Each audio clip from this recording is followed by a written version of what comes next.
Above 26,000 feet, the body begins to die. Climbers call this place the death zone. The air holds only a fraction of the oxygen found at sea level. Even with supplemental oxygen, survival is never guaranteed. The mountain strips away strength and eventually the ability to continue. A single misstep can send a climber thousands of feet into the void below. Here, there is almost no room for error. To understand Everest, you first have to understand its scale. The death zone begins at roughly 26,000 feet. Nearly the entire summit push takes place above this line. Towering blocks of unstable ice can collapse without warning, sending thousands of tons of debris down the mountain. Beneath the snow lies another danger.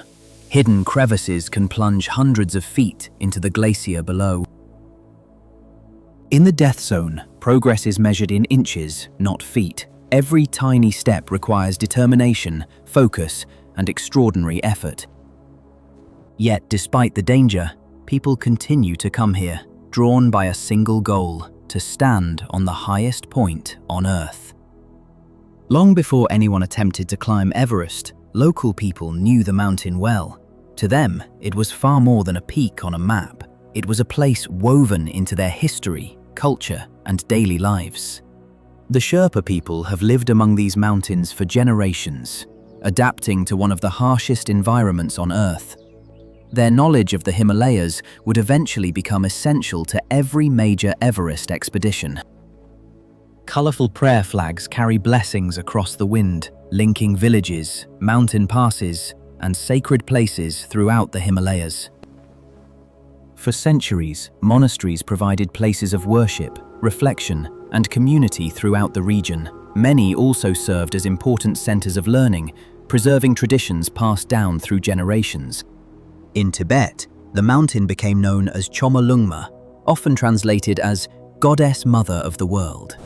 In Nepal, it became known as Sagarmatha, the forehead of the sky. For generations, both names reflected the mountain's immense cultural and spiritual significance. For countless generations, the summit remained beyond human reach, a distant and mysterious world above the clouds.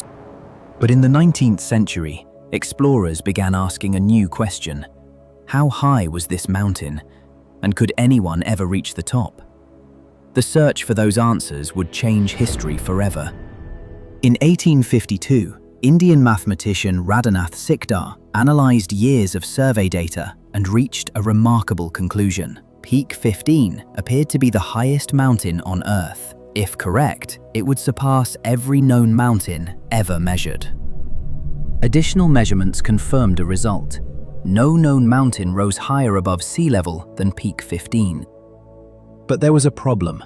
Surveyors could not identify a single local name used throughout the region. The mountain stood along remote frontiers, and different communities knew it by different names. Many of the survey teams never even saw the mountain directly, so a new name was proposed.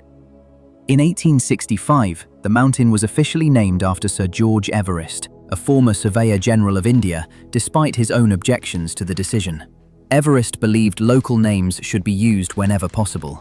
Nevertheless, the designation was approved, and the name Mount Everest gradually became recognized around the world. The name endured.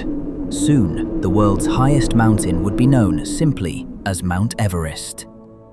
As news spread, adventurers, explorers, and climbers around the world became fascinated by the mountain. The world's highest peak quickly became one of the greatest challenges on Earth. The mountain had been measured. It had been named. Now, could anyone actually stand on its summit? In 1921, British explorers finally reached Everest itself. Their mission was not to stand on the summit, it was to find a route to the top. Before anyone could conquer the mountain, they first had to understand it. For the first time, climbers stood close enough to study the mountain in detail. Everest appeared larger, steeper, and more intimidating than anyone had imagined. Among the climbers was George Mallory, a schoolteacher, veteran mountaineer, and one of the most determined explorers of his generation. He quickly became captivated by the challenge Everest presented. When asked why he wanted to climb Everest, Mallory gave a simple answer that would become legendary. Because it's there. The remark captured the spirit of exploration that drove so many climbers toward the mountain. Expeditions in 1922 and 1924 pushed farther up the mountain than any human had ever climbed before. Battling extreme cold, fierce winds, and thin air, the climbers entered a world few believed could be survived. On June 8, 1924, George Mallory and 22-year-old Andrew Irvine left their camp and began one final attempt on the summit. At 12:50 p.m., expedition member Noel Odell spotted the pair high on the mountain. They appeared to be moving upward toward the summit. Then clouds swallowed the mountain. Neither climber was ever seen again. Had they fallen somewhere on the mountain? Or had they reached the summit first? The answer disappeared into the clouds with them. For 75 years, nobody knew what had happened. Then, in 1999, climbers discovered George Mallory's body high on Everest. But Irvine's camera has never been found. To this day, nobody knows whether the pair reached the summit before they died. Nearly 30 years after Mallory vanished into the clouds, another British expedition returned to Everest. This time, they would attempt the mountain from the south through Nepal. The route began with the Khumbu Icefall, a constantly moving maze of crevasses, shattered ice towers, and unstable glaciers. Beyond the icefall lay the Western CWM, a vast valley of snow trapped between some of the tallest mountains on Earth. Ahead rose the Lot's Face, a steep wall of ice guarding the upper mountain. Beyond it waited the South Col, the final staging point before the summit. Above 26,000 feet, Hillary and Tenzing entered the death zone. Here, every step and every breath demanded enormous effort. Leading the final summit team was Tenzing Norgay. By 1953, he had become one of the most experienced Everest climbers in the world. Years of expeditions had given him an unmatched understanding of the mountain. Alongside him was New Zealand mountaineer Edmund Hillary.